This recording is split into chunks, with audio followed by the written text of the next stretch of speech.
She's a Mona Lisa. Everyone's lining up to see her. Hello guys, and welcome back to my channel. Today we are going to be talking about the famous TikTok killer.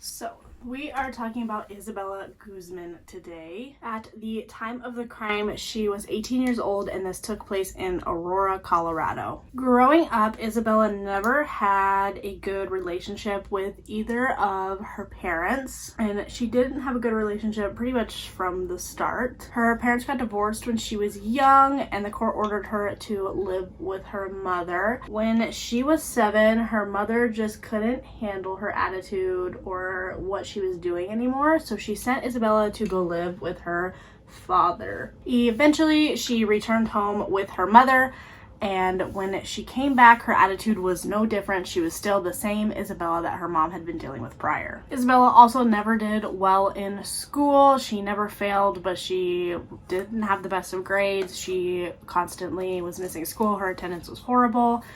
And she really started to miss a ton of school and do even worse. And then eventually she dropped out a couple days before her final exam. Throughout the years, she tried to separate herself more and more and more from her family. She just didn't want to be a part of them at all. And Isabella snuck countless numbers of boys into the house. She did not respect her mom, and she disrespected her mom's rules. Isabella's mom tried her hardest to give her everything that she wanted, and she gave her as much as she could. And again, she didn't make much money working in the studio, so she did try her hardest. Anger really arose when her mother remarried her now stepfather, Ryan. She did not like that her father was being replaced, and this caused many arguments that would actually turn physical, because she would then spit on her mother. She started sending her mom very threatening texts and emails, which several times the cops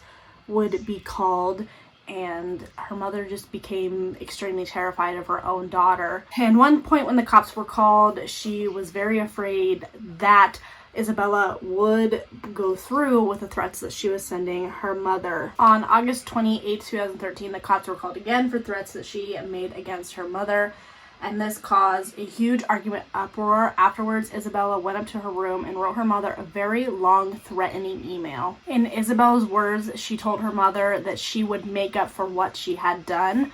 Her mother then called her biological father to come over and have a talk with her. Now, she didn't have much to do with her biological father, but he did come over and try to talk some sense into her. He basically explained, like, you're 18 now, your mom is going to kick you out and make you homeless if you don't get it together.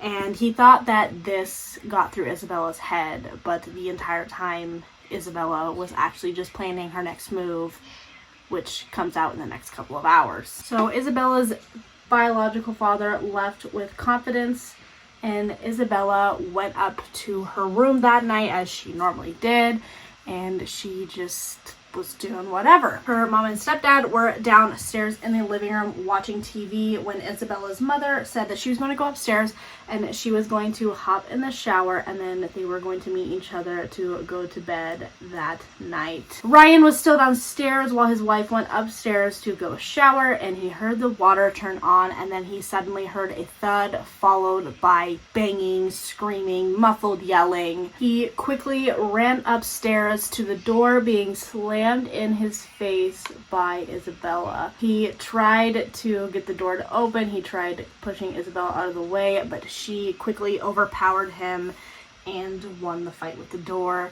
He started yelling at Isabella to leave her mother alone. Isabella was clearly not going to listen to him, and she just kept doing what she was doing. And Ryan said all he could hear was thuds, bangs, screams, and the screaming of his wife begging him to help her. His only option was to run downstairs, so that is what he did. He ran downstairs, grabbed his phone to call 911, and then he ran back up the stairs. He said that at this point the screams were starting to die down, and when he looked down, he just saw a pool of blood start coming out from underneath the bathroom door. He then heard what was his wife's last word, in which was Jehovah, and then it was just silence. The bathroom door then opened, and there was standing Isabella, just standing there covered in blood with the knife still in her hands. Ryan then froze, thinking that he was going to be her next victim, but Isabella just walked right past him and went right downstairs and fled the scene. Ryan ran into the bathroom to try to save his wife, even though it was clearly too late. He tried CPR, he tried everything he could to save his wife. Ryan said when Isabella was walking out of the door, she didn't even have like any sort of like evil look on her face. She just looked like Isabella and nothing had ever happened. Isabella's mom wasn't even recognizable when, like, she was just not recognizable afterwards. She took 32 stabs to the face and 48 stabs to the neck, so she was stabbed a total of 79 times. Now that is a lot of work just going back down on her mom. And this wasn't all that Isabella did. She also beat her mother with a baseball bat during all of this, which caused even more damage to her body. And I think in a total there was 151 wounds on her mother's body. So Isabella had just fled the scene, so the police went on a manhunt looking for her because she still had the knife in her hands. So she was clearly a danger to society because they didn't know if she was still in the state of killing, because obviously if you kill someone, you're not in the right mental space. The following morning, the police received a call of a potential dead body in a car parked in a parking garage. When police arrived, they found Isabella asleep in her car, still covered in blood, and they found a lot of evidence in the parking garage. Isabella did not put up a fight with the cops. She just let them arrest her. And so she at first had to go to the hospital because she actually suffered some wounds from everything that had happened. On her hands, she had some cuts, and then some other parts of her body were bruised and whatnot. She was then taken in for questioning, and of course she was taken in for a psych evaluation because no one who murders anyone is right in the mind. It came out that she was in fact schizophrenic. They had found out that she had been hearing and seeing things for years, and the voices in her head is what told her to kill her mother and made her believe that her mother was someone named Cecilia. They told her Cecilia was evil and that she had to kill her in order to save the world. So she was always just hearing these voices and hearing things about Cecilia, and claims a person actually came and talked to her and told her that it was time to kill Cecilia. And that person also came and talked to her very often about Cecilia. Isabella claims that she was abused starting at the age between like 9 and 10. Isabella's mom, stepdad, and father were all Jehovah's Witness. And when Isabella was 14, she decided that she no longer wanted to be a Jehovah's Witness, and she said that this worsened the abuse for her. Now, these are all claims. It's not proven by anyone. The rest of the story is told by the peers watching in, so it's more likely that she made this up for sympathy and a better chance to plead insanity. Now, I'm not saying that she was lying. That might be how she saw it with the schizophrenia, but yes.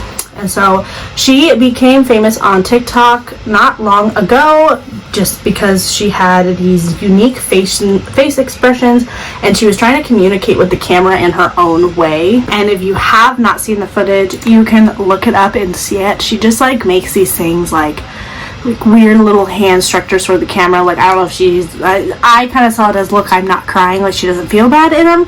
I don't know, but she became famous off of that and people just recreating the facial expressions that she was making, and they'd make fan edits of her like saying that she was sweet but psycho. So her defense team obviously pled insanity. If she was found guilty, she would more likely be on the death penalty.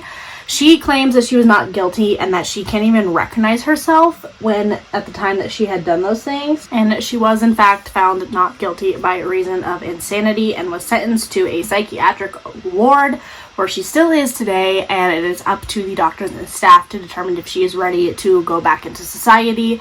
They obviously do not think so. She has tried to appeal it quite a couple times because she thinks she's ready. She thinks she's ready to get back out in the community and have a fresh start. Personally, I think she will probably be in there for the rest of her life because there is no for sure certain way to tell that she is going to take her meds once she gets out, and I think that they know that and she just does not. But yeah, that is the story of the famous TikTok killer, and I hope that you guys enjoyed this video, and I will see you guys all in the next one. Bye guys.